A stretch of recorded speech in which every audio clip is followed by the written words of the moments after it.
Smart ক্লাসে সকলকে আরও একবার স্বাগত। আশা করি সকলে খুব ভালো আছো।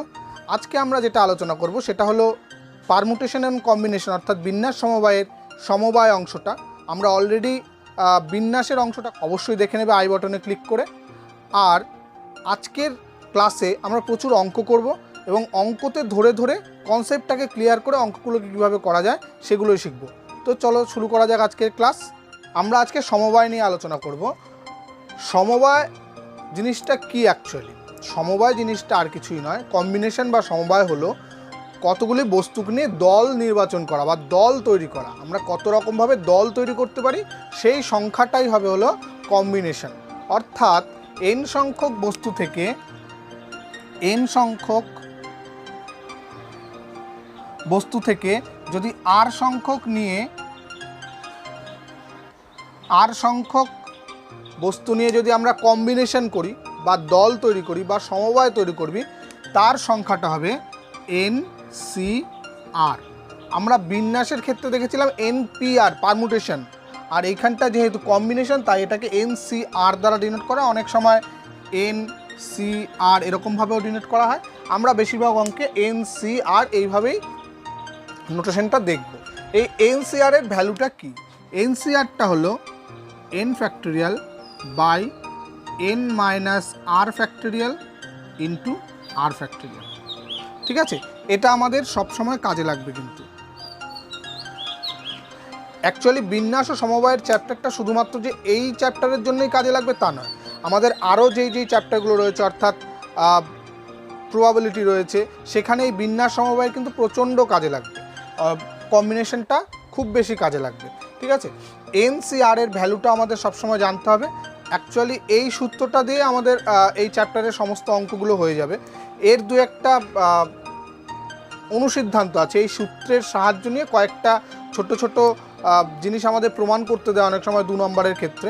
একটা যদি আমরা দেখে নিই, ফার্স্ট আমাদের যেটা জানতে হবে সেটা হলো NC0 এর ভ্যালু কত। NC0 ইজুকাল টু, যদি আমরা এই ফর্মুলায় বসাই তাহলে n factorial by n minus 0 factorial into 0 factorial.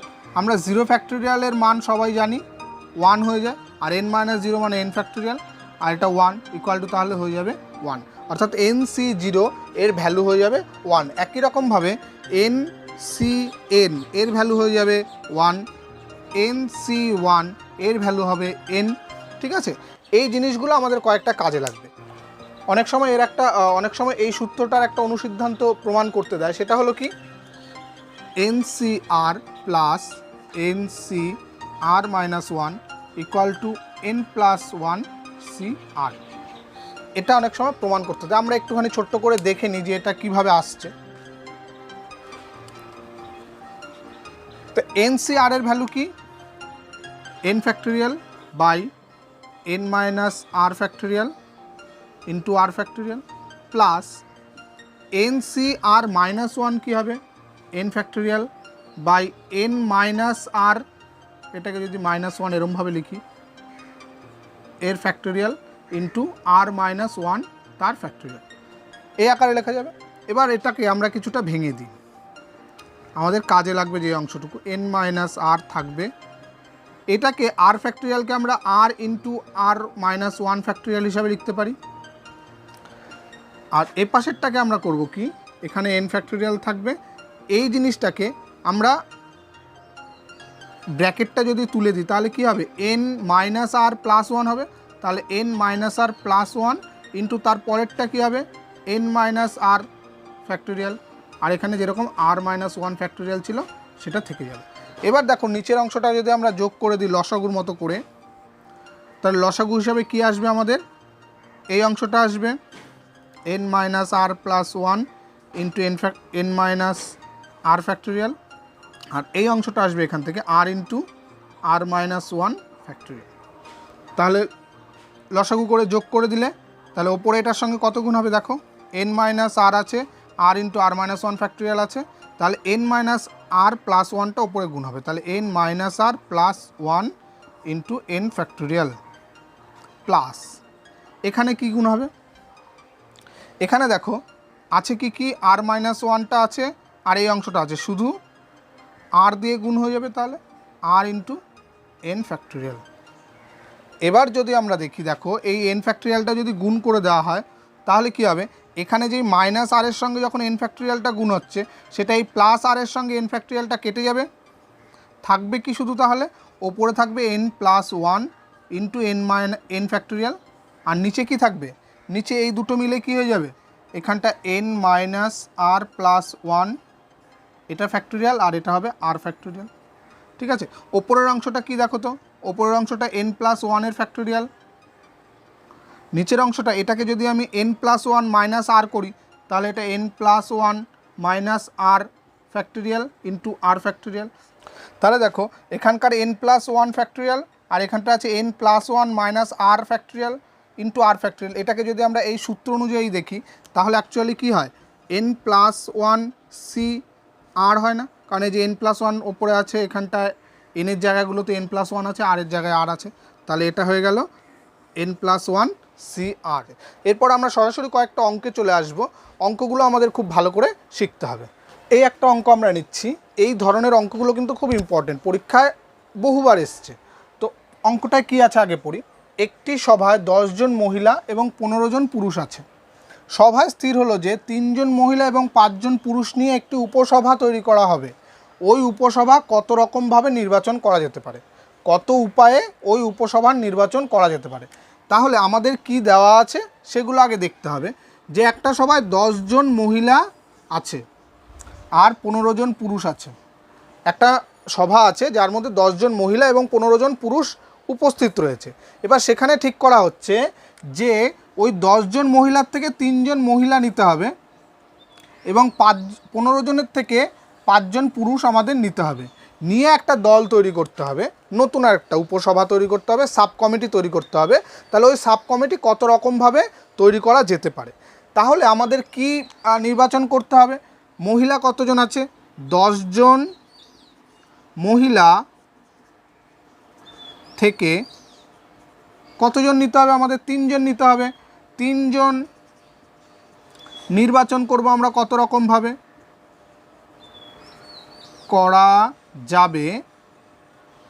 একটু আগে কি বললাম আমরা, যে এটা কি আমাদের দল তৈরি করতে হবে, অর্থাৎ সমবায়ে থাকতে হবে, অর্থাৎ 10 জন মহিলার থেকে 3 জনকে নিয়ে আমরা কত রকম নির্বাচন করতে পারবো, করা যাবে কত রকম, তাহলে 10C3, অর্থাৎ 10C3 রকম উপায়ে। এই ভ্যালুটা আমরা বের করি কত হয়, 10C3 মানে 10 factorial by 10 minus 3 factorial into 3 factorial. Value কত হবে, ওপরেরটা 10 ইন্টু 9 ইন্টু 8 ইন্টু আমি 7 ফ্যাক্টোরিয়াল রেখে দিলাম, কারণ নিচে এখানে আমার 7 ফ্যাক্টোরিয়াল আসবে, কেটে দেবো, ইন্টু 3 ফ্যাক্টোরিয়াল মানে 3 ইন্টু 2। এবার এটা কাটাকাটি করলে 7 ফ্যাক্টোরিয়াল কেটে গেল, একটা 3-এর সঙ্গে 3 কেটে 3 হলো, 2 কেটে 4 হলো, 3 4 12, 120 রকম। অর্থাৎ 10 জন মহিলা থেকে 3 জনকে নির্বাচন করা যাবে 120 রকম উপায়ে। এবার একই রকমভাবে 15 জনের থেকে 5 জনকে আমরা কত রকম নিতে পারি, আবার 15 জন পুরুষ থেকে 5 জন নির্বাচন করা যায়, করা যাবে কত রকম উপায়ে, 15C5, অর্থাৎ কত হয়ে যাবে, ভ্যালু বের করি, 15 ফ্যাক্টোরিয়াল বাই 15 মাইনাস 5 মানে 10 ফ্যাক্টোরিয়াল ইন্টু 5 ফ্যাক্টোরিয়াল। ভ্যালু বের করো কত হবে, 15 ফ্যাক্টোরিয়ালকে 15 ইন্টু 14 ইন্টু 13 ইন্টু 12 ইন্টু 11 করি, কারণ 10 ফ্যাক্টোরিয়াল আমাদের কেটে যাবে, বাই এখানে 10 ফ্যাক্টোরিয়াল আছে ইন্টু 5 ইন্টু 4 ইন্টু 3 ইন্টু 2, 10 কেটে দিলাম। এবার এইখানে কাটাকাটি করে কত হবে, 3003। ঠিক আছে, এই 5 দিয়ে 15 3 দিয়ে এগুলো কেটে ভ্যালুটা বেরোচ্ছে 3003। অর্থাৎ 10 জনের থেকে 3 জনকে আমরা নির্বাচন করতে পারি 120 রকমভাবে, 15 জনের থেকে 5 জনকে নির্বাচন করতে পারি আমরা 3003 রকমভাবে। এবার একটা জিনিস ভাবতে হবে আমাদের, যে এরা তো আমাদের একসঙ্গে করতে হবে। সবসময় মনে রাখবে, যদি দুটো কাজ একসঙ্গে করতে হয় তখন কিন্তু তাদের গুণ করতে হবে, অর্থাৎ মোট নির্বাচন সংখ্যা হবে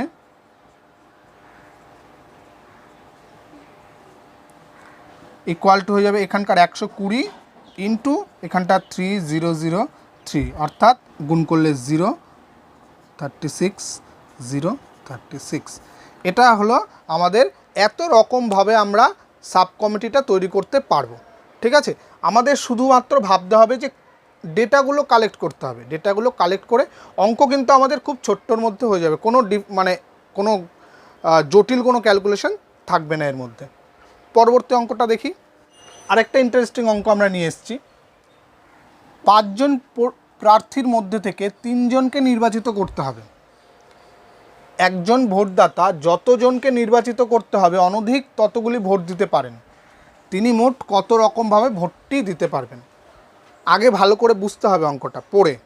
কি বলেছে? 5 জন প্রার্থীর মধ্যে থেকে 3 জনকে নির্বাচিত করতে হবে, অর্থাৎ 5 জন ভোটে দাঁড়িয়েছে, কিন্তু নির্বাচিত করতে হবে 3 জনকে, অর্থাৎ 3 জনকে ভোট দিতে পারি আমি, নির্বাচিত করতে পারি আমি 3 জনকে। বলেছে একজন ভোটদাতা যতজনকে নির্বাচিত করতে হবে অনধিক ততগুলি ভোট দিতে পারেন। অনধিক ততগুলি ভোট, যতজনকে নির্বাচিত করতে হবে অনধিক ততগুলো ভোট। একটু আগে আমি কি বললাম? যে আমাদের প্রার্থী আছে 5 জন, নির্বাচিত করতে হবে 3 জনকে, অর্থাৎ আমি ভোট দিতে পারবো 3 জনকে, অনধিক ততগুলি ভোট দিতে পারবো, অর্থাৎ ম্যাক্সিমাম 3টে ভোট দিতে পারবো। আমি অ্যাকচুয়ালি একটা ভোটও দিতে পারি, 2টো ভোটও দিতে পারি, 3টে ভোট আমি ম্যাক্সিমাম দিতে পারবো। তাহলে তিনি কত রকমভাবে ভোট দিতে পারেন? এখানে তোমাদের একটা প্রশ্ন আসতে পারে যে যদি তিনি ভোট না দেন, কিন্তু তাহলেও তো সেটা একরকম হবে, কিন্তু এখানটা একটা রয়েছে ভোট দিতে পারেন, অর্থাৎ ভোট তিনি দেবেন, অর্থাৎ 1 রকম 2 রকম অথবা 3 রকমভাবে তিনি ভোটটা দিতে পারেন। একজনকে দিতে পারেন, 2 জনকে দিতে পারেন, অথবা 3 জনকেও ভোটটা দিতে পারেন। তাহলে দেখি কি করি। বলেছে 5 জন প্রার্থীর মধ্যে থেকে 3 জনকে নির্বাচিত করতে হবে। তাহলে ফার্স্ট আমরা ধরে নিই যদি একজনকে ভোট দেয়, যদি একজনকে ভোট দেন তবে কত রকমভাবে ভোট দিতে পারবে? আমাদের প্রার্থী আছে 5টা, আমি ভোট দেবো, আমি ঠিক করে গেছি একজনকে, অর্থাৎ তবে 5C1 রকমভাবে, মানে এইটা সমান সমান কত হবে? 5C1 মানে 5, তাই তো আমরা NC1 = n দেখেছিলাম। তাহলে 5C1 = 5 রকমভাবে ভোট দেওয়া যাবে।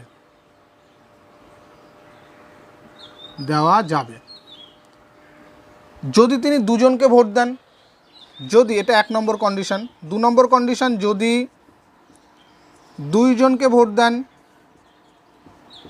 তবে কত রকমভাবে? 5 জনের মধ্যে থেকে 2 জনকে আমার চুজ করতে হবে। তাহলে 5C2, এটা কত হবে? 5 ফ্যাক্টোরিয়াল বাই 5 - 2 মানে 3 ফ্যাক্টোরিয়াল ইন্টু 2 ফ্যাক্টোরিয়াল। তাহলে ওপরে 5 × 4 × 3 ফ্যাক্টোরিয়াল কেটে যাবে নিচেরটার সঙ্গে, ইন্টু 2, 3 ফ্যাক্টোরিয়াল কেটে দিলাম, 2 2 কেটে গেল, তাহলে হচ্ছে 5 × 2 = 10। এত রকম 2 জনকে ভোট দিতে পারে 10 রকমভাবে যদি 3 জনকে নির্বাচিত করতে যায়। তাহলে এটা থার্ড কন্ডিশন, যদি 3 জনকে ভোট দেন তবে কত রকমভাবে দিতে পারবেন? 5C3, অর্থাৎ 5 ফ্যাক্টোরিয়াল বাই 5 - 3 মানে 2 ফ্যাক্টোরিয়াল ইন্টু 3 ফ্যাক্টোরিয়াল। দেখো ওপরটা নিচেরটা একই জিনিস আসছে, তাহলে এটাও নিশ্চয়ই 10 রকমই হবে। তাহলে তিনি মোট কত রকমভাবে ভোটটা দিতে পারবেন? প্রথম একজনকে যদি দেয় তাহলে সেখানে 5 রকমভাবে দিতে পারবেন, 2 জনকে যদি দেয় সেখানে 10 রকমভাবে দিতে পারবেন, 3 জনকে যদি দেন সেখানেও 10 রকমভাবে ভোটটা দিতে পারবেন। অর্থাৎ তিনি মোট 5 + 10 + 10 অর্থাৎ 25 রকমভাবে ভোট দিতে পারবেন।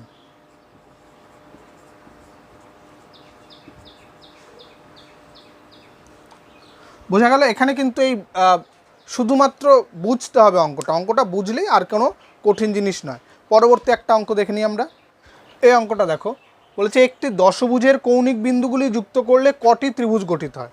দশভুজ মানে 10টা বাহু আছে এবং 10টা কৌণিক বিন্দু আছে।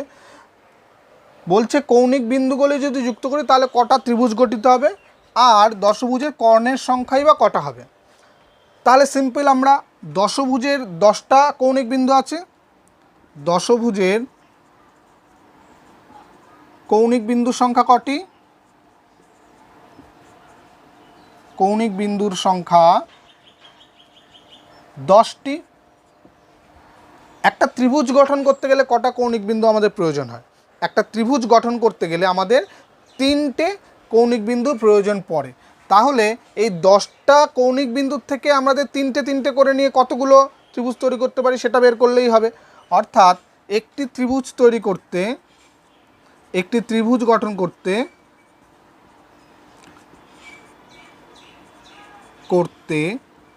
3টি কৌণিক বিন্দুর প্রয়োজন হয়,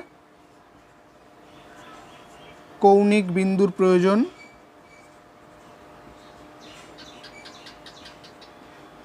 হয়। তাহলে যদি 3টে কৌণিক বিন্দুর প্রয়োজন হয় তাহলে ত্রিভুজ কটা তৈরি করা যাবে? অতএব 10টি কৌণিক বিন্দু থেকে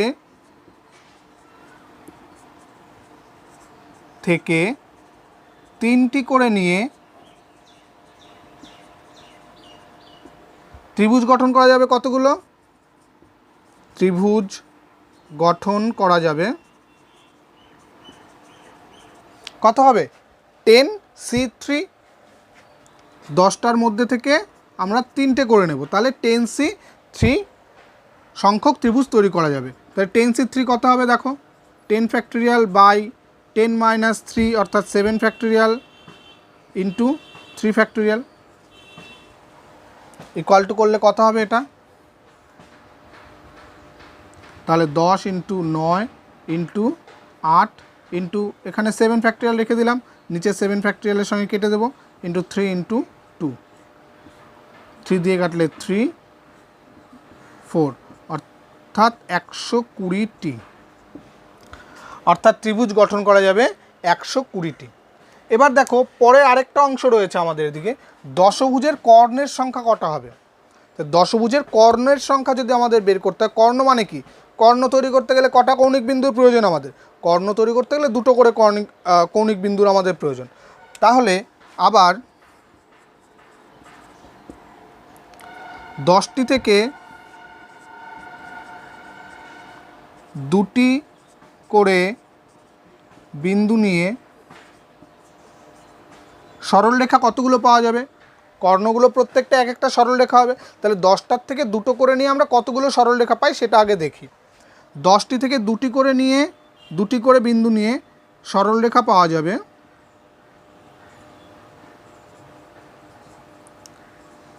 যাবে কতগুলো হবে? 10C2।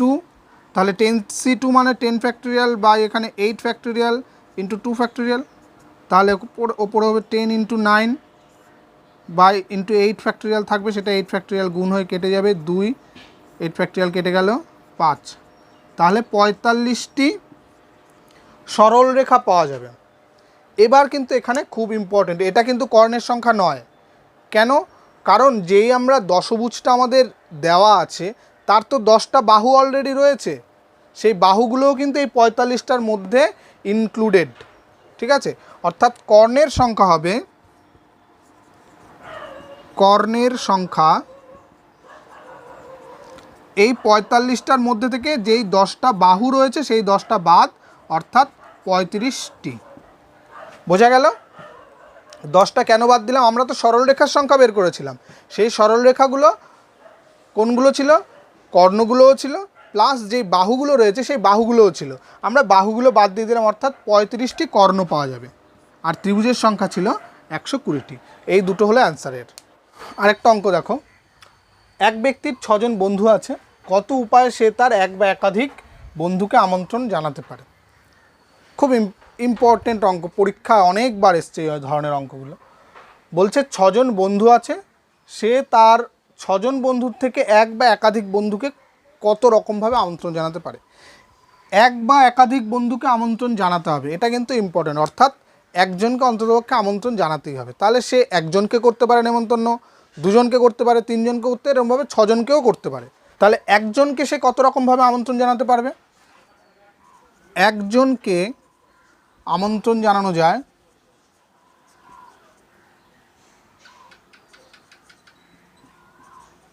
কত রকমভাবে? 6C1 অর্থাৎ 6 রকমভাবে, তাই তো। দুইজনকে কত রকমভাবে আমন্ত্রণ করা যাবে? 6C2। অ্যান্সার বের করি আমরা, 6 ফ্যাক্টোরিয়াল বাই 6 - 2 অর্থাৎ 4 ফ্যাক্টোরিয়াল ইন্টু 2 ফ্যাক্টোরিয়াল, তাহলে কত হয়ে যাবে? 6 × 5, নিচের 4 ফ্যাক্টোরিয়াল কেটে যাবে বাই 2 একটা, তাহলে 15 রকমভাবে। তিনজনকে আমন্ত্রণ জানাতে পারবো কত রকমভাবে? নিশ্চয়ই 6C3 অর্থাৎ 6 factorial by 3 factorial into 3 factorial, তাহলে 6 × 5 × 4 ইন্টু 3 ফ্যাক্টোরিয়াল, 3 ফ্যাক্টোরিয়াল কেটে যাবে ইন্টু 3 × 2 কেটে দিলাম 3 ফ্যাক্টোরিয়াল, 3 × 2 মানে 6 কেটে যাবে, থাকছে 4 × 5 = 20। তাহলে 20 রকমভাবে। একই রকমভাবে চারজনকে আমন্ত্রণ করতে পারবে কত রকমভাবে? 6C4, তাহলে 6 factorial by 2 factorial into 4 factorial. দেখো আমাদের অলরেডি করা আছে এর ভ্যালুটা, এই যে 6C2 এর মান যা, তাহলে এটাও 15 রকম হবে। তাহলে 5 জনকে আমন্ত্রণ জানাতে পারে কত রকমভাবে? 6C5 ইকুয়াল টু কত হবে?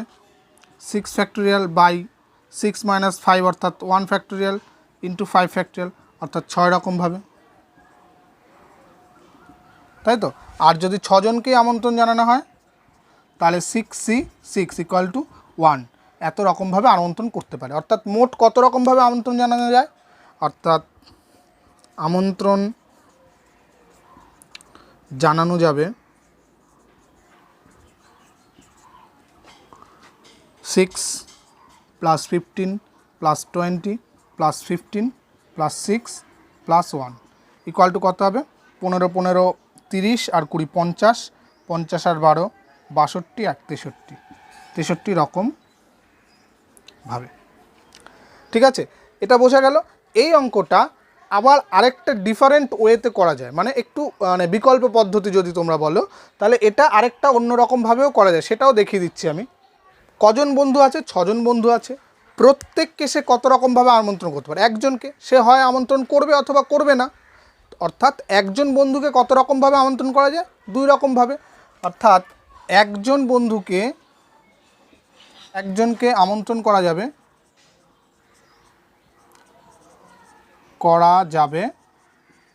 2 রকমভাবে। অর্থাৎ তাকে আমি আমন্ত্রণ করতে পারি, না করতে পারি, তাহলে 2 রকম হচ্ছে। তাহলে একই রকমভাবে অতএব 6 জনকে আমন্ত্রণ করা যাবে কত রকমভাবে? এরকম 2 × 2 × 2 করতে থাকবো একসঙ্গে তো, অর্থাৎ 2⁶ ইকুয়াল টু হচ্ছে 64 রকমভাবে। এই 6 জনকে 64 রকমভাবে হলো। এই 64 রকমের মধ্যে একটা রকম আছে, একটা এমন সম্ভাবনা আছে যেখানে কাউকেই আমন্ত্রণ করা হচ্ছে না। অর্থাৎ একটি এমন ক্ষেত্র আছে যখন কাউকেই আমন্ত্রণ জানানো হচ্ছে না, করা হচ্ছে না, তাই তো। তাহলে আমন্ত্রণ জানাতে পারবো কত রকমভাবে? একজন না একজনকে আমাকে আমন্ত্রণ করতেই হবে। অর্থাৎ আমন্ত্রণ জানানোর উপায় হবে, আমন্ত্রণ করার উপায় 64 - 1 ইকুয়াল টু 63 রকম। এই অঙ্কগুলো, এই একই ধরনের কিছু অঙ্ক তোমরা বইতে পেয়ে যাবে। দেখবে ওই ভিক্ষুককে বা দানপাত্রে দান করার উপায়গুলো, সেগুলো সব একই রকমভাবে হবে। প্রত্যেকটা জিনিস দান করার 2 রকমভাবে উপায় হয়, আমি দান করব অথবা দান করব না, সেই অঙ্কগুলো একই রকমভাবে করবে। ঠিক আছে, খুব ইম্পর্ট্যান্ট আরেকটা অঙ্ক আমরা করতে যাচ্ছি। দেখো, প্রমাণ করো যে daddy did A deadly did যেসব অক্ষর আছে তাদের মোট নির্বাচন সংখ্যা হবে 1919। অর্থাৎ কি বলেছে? Daddy did A deadly did, এই যে লাইনটা রয়েছে, এই লাইনের মধ্যে যেসব অক্ষর রয়েছে সেই অক্ষরগুলোকে যদি আমরা নির্বাচন করি, তার নির্বাচন সংখ্যা 1919 হবে। তাহলে কি করে করব? আমাদের আগে যে অক্ষরগুলো রয়েছে সেগুলোর সংখ্যাগুলোকে আমরা বের করার চেষ্টা করি। তাহলে এখানে ডি কতগুলো আছে বের করি। 1 2 3 4 5 6 7 8 9টা ডি আছে 9টি। ঠিক আছে, তারপরে এ কটা আছে? 1টা 2টো 3টে। ওয়াই কটা আছে? 1টা 2টো। আর কি আছে? আই আছে 1টা। তারপরে আছে ই 1টা 2টো 3টে আছে। আছে 3টি। আর কি বাকি থাকলো? এল বাকি থাকলো। এল থাকছে কটা? এল আছে 1টা। আর কোনো অক্ষর নেই নিশ্চয়ই। তাহলে মোট অক্ষর সংখ্যা কতগুলো হচ্ছে?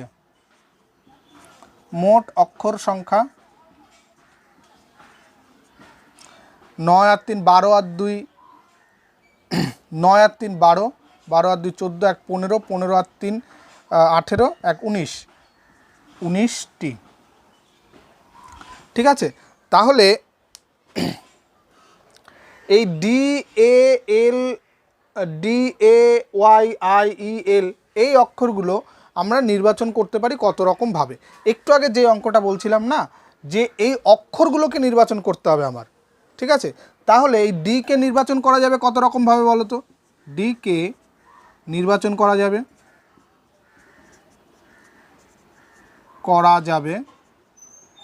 কত রকমভাবে? ডি কটা আছে? 9টা ডি আছে। তাহলে একে নির্বাচন করা যাবে কত রকমভাবে? 10 রকমভাবে। আমি 9টার মধ্যে থেকে 1টা ডি নিতে পারি, 2টো নিতে পারি, 3টে নিতে পারি, এরকম করে 9টা নিতে পারি, অথবা একটাও নাও নিতে পারি। অর্থাৎ ডি নির্বাচন করা যাবে 10 রকম উপায়ে। 9 + 1 = 10 রকমভাবে।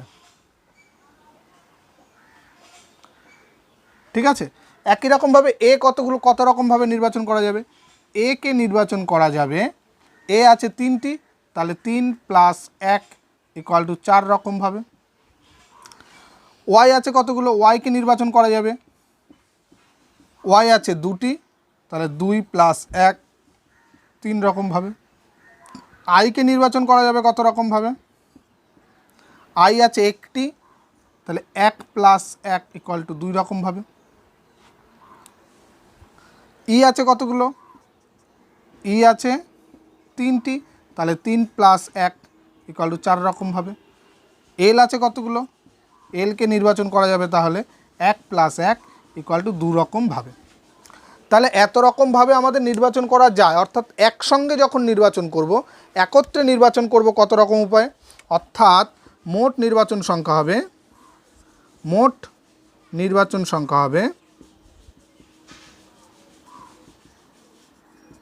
সবগুলোর গুণ। আগের অঙ্কটার ক্ষেত্রে যেমন করেছিলাম 2 2 করে 6 বার গুণ করেছিলাম, তাহলে এই ক্ষেত্রে এগুলো গুণ করা হবে 10 × 4 × 3 × 2 × 4 × 2। তার থেকে একটা মাইনাস হবে না? কারণ কোনো না কোনো অক্ষর তো আমাকে নির্বাচন করতেই হবে, কিন্তু প্রত্যেকটার মধ্যে এই যে +1 1 1গুলো রয়েছে সেগুলো হলো নির্বাচন না করার সংখ্যা। এবার সবগুলোকে যদি আমি একত্রে নির্বাচন না করি তাহলে তো কোনো নির্বাচনই হলো না। তার জন্য সেই অবস্থাটাকে শুধু বাদ দেওয়ার জন্য 1 মাইনাস করা হয়। এখানে গুণ করে দেখো কত হয়। এখানে গুণ করলে নিশ্চয়ই হবে